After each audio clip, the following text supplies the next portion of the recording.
Kasi parang hingi na lang ako ng hingi sa Panginoon, ganyan, no? Especially dati, nahihiya ako manghingi sa Panginoon kasi puro na lang ang ginawa ko, hingi. Parang gano'n, di ba? So, pero ngayon, no, natutunan natin, no, kaya tayo nandito, every Wednesday, no? May reason kung bakit tayo nandito, amen. Nandito tayo kasi, alam natin, tinugunan ng Panginoon yung mga panalangin natin.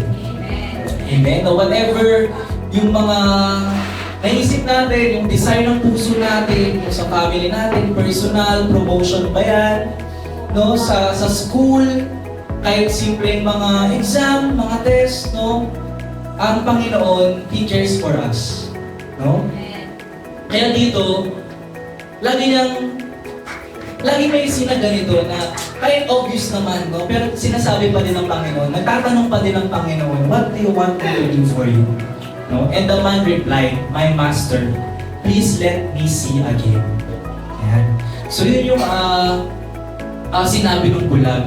Kahit na sinigaw niya na, heal me, have mercy on me. Diba? Pero dito, ang sabi ng Panginoong Jesus, your faith heals you. Go in peace with your sight restored. So, nakarelate ako dito sa bulag na to kasi yun yung nangyari nung mga nakaraang linggo sa akin. Diba? Na dinideclare ko na yung kagalingan ng Panginoon. No, tulad niya, nagsisigaw din siya. Diba? Jesus, Son of David. No? Kumbaga, yung faith niya sa Panginoon, naniniwala siya. Tama. No? And ako personally, niwala ko sa hiling ng Panginoon. Diba?